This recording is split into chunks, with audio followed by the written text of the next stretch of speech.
Welcome back to yet another video. This week, we're going to dive into Lightroom Classic. We're going to do some editing. We're going to look at a forest landscape and all the different challenges that actually throws at you. There's loads, actually. This is something that I have struggled with in the past. I will still struggle with it.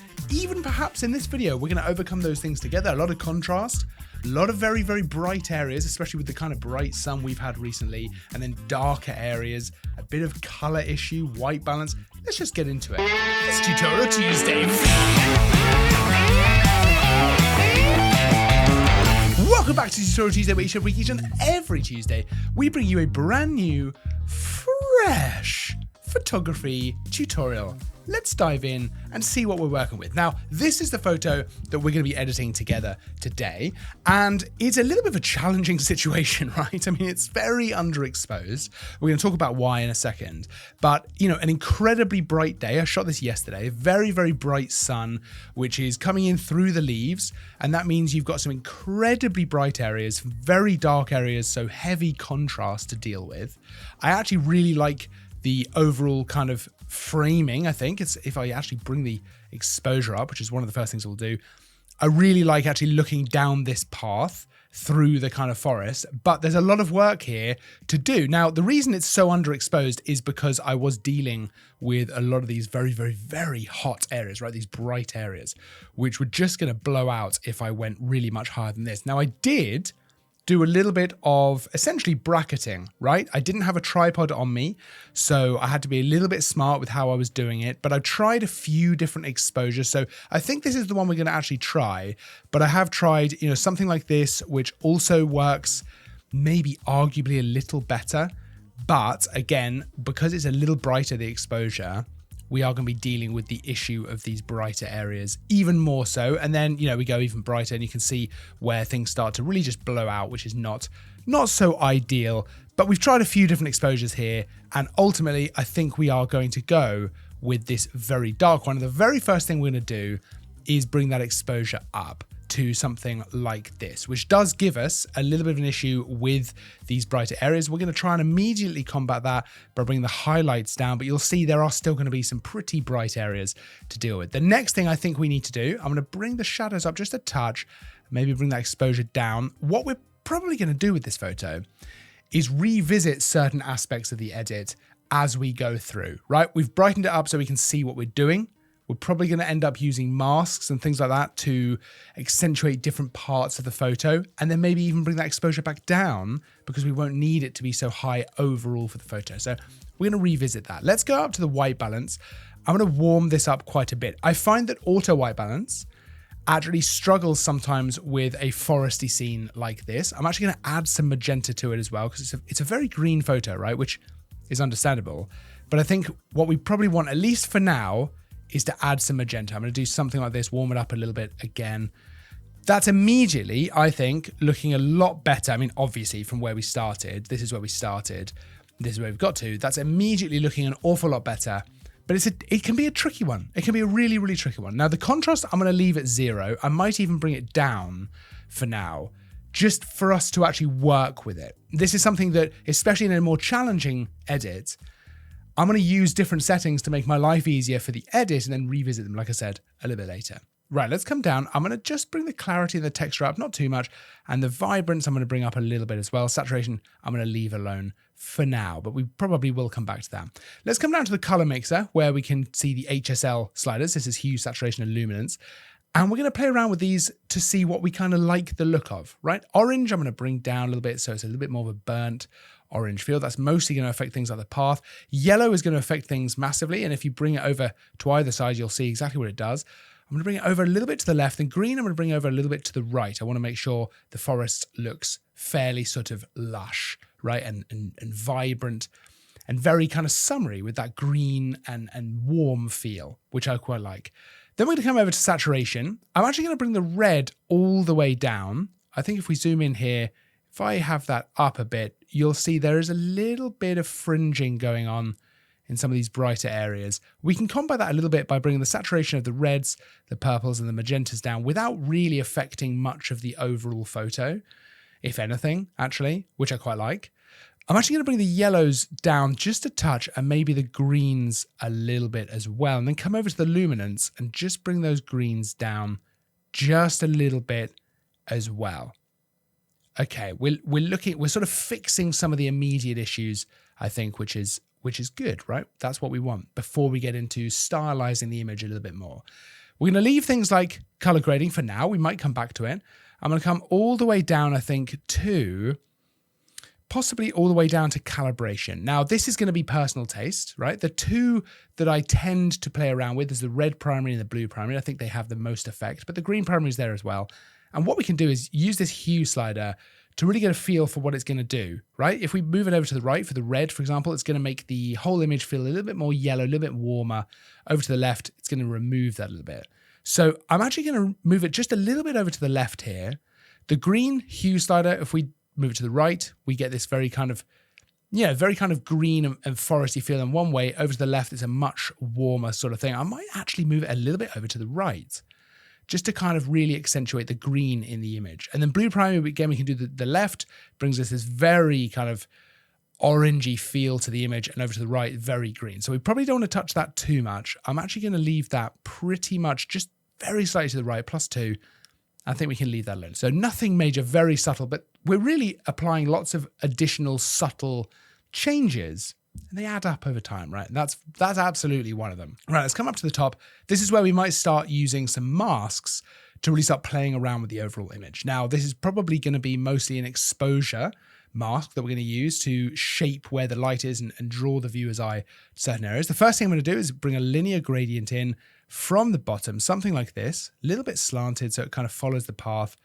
I'm just going to darken that initially, right? That's going to push our viewer's eye up. I want to come down the path, right? That's really where I want the viewer's eye to be going. So I'm going to go ahead and do a radial gradient now across the middle, right where the path is. I'm going to bring the exposure up for that and actually come down and bring the dehaze down a little bit. So we really accentuate the light down that path. I might even make this a little bit smaller, something more like that. That looks pretty good. Okay, let's go ahead and do another mask, a radial gradient again. I'm actually going to make that really quite big, and I'm going to invert it and just darken those edges so that we've got more of that kind of light focused in the middle. Now, we might want to revisit some of these masks because in a minute, I'm probably going to go over and bring the overall exposure of the photo down, because this is now quite bright in the middle. So we might not need to actually create such a heavy vignette for the photo. It might sort of naturally happen a little bit. I'm going to come in and do a linear gradient coming in from roughly sort of the top right, something like that. And I'm just going to bring that exposure up a little bit. Nothing too crazy, but something a little bit like that. And I might even come down and just bring the dehaze down a touch as well. Right, let's go back to the overall edit, so not the masking. And now I'm actually going to bring that overall exposure down and bring the contrast up a little bit. So revisiting some of those settings we set a little bit earlier. And I might just warm it just a touch more, something like that. Okay, that is now, I think, looking pretty good, pretty stylized. We've still got some very hot areas. I don't know if there's going to be that much we can do about some of these leaves that are just really catching the light there. But let's look at a before and after so far. So this is where we started. This is where we've got to. Let's look at something with a little bit more exposure, so something like that, right? That's kind of an alternate start we could have used. And this is kind of where we've got to here. Let's look at something like that. That's, again, another alternate start we could have used. This is looking much, much nicer, much better colors, much, I think, better shaping of the light. There's a few more things I might want to do, though. I'm going to come in and create another mask here. I'm actually going to bring in a linear gradient. And while this is slightly kind of contradictory to some of the other masks we've already applied, sometimes you just have to build this up as you go, right? Especially with a challenging photo, sometimes you just have to build on top of what's already there. So we're actually going to bring the exposure up just at this left side because I just feel like it might be a touch too dark. The easiest way to do that is just to bring this mask in like so. I might come in now and just change this slight mask in the middle. And if you want to see where the mask is actually applied, you can press O on the keyboard. So you can see where the red area is. This is where the mask is applied. I think I just want to bring the exposure up a tiny amount. I'm going to bring that dehaze down, give us that kind of hazy feel in the distance. I think that looks pretty good. I quite like that. let's come in with this mask down here and just darken that a touch more. Something like that. Okay, that looks pretty good. I might then just go in and do a radial gradient, something like that, just sort of hitting some of this lower area, just bring that exposure up, not much, but just a little bit there. And maybe just bring the highlights down so that I'm not blowing out those areas too much. Okay, I think that's actually looking pretty nice. Let's look at overall before and after, something like that. That's how we started. That's where we've got to. I actually think that that looks really nice. It's quite a nice foresty kind of feel to the image. There's a few additional things we could then do if we wanted to. If we wanted to really draw the viewer's eye in even more, we could come down to something like lens blur down here. We could actually apply that. And this is going to be an interesting thing, right? Because normally this would look for the subject of the photo, which I think it's going to struggle to find. Yeah, so it's actually, I think, decided that this tree here is the subject. So we need to tell Lightroom where we think the subject is. So we can just click this actual part here. And all I'm going to do then is come over, I'm going to click on this tree in the middle of the path. And Lightroom's going to kind of assess its decisions there, which I think actually is quite interesting. So if we left click on this eye icon and hold, we can see what it's actually doing. So it's mostly affecting this foreground area. We could maybe bring the blur down to something like 35, but that's just pulling us in a little bit more. If I turn that off again and back on, we're just getting a little bit of a blur in this foreground area, which I don't mind actually. What we could do next is actually come all the way up to the top and click on the profile browser. Now this is going to give us lots of options for how we might want to apply an additional profile to the image. So we've got lots down here. I really like these modern packs. If you mouse over some of these, you'll see exactly what it's going to do to the image. This one's quite nice, for example, and we can apply different opacities for it as well. So we're not kind of tied into exactly how it's going to look, but you know, some of these are reasonably subtle and might apply just a slightly different look to the image. I quite like playing around with that when I'm going for a more stylized look. But we can also go for this adaptive color preset as well. So let's actually do something interesting. Let's right click on this image down here in the kind of tiles of the images here.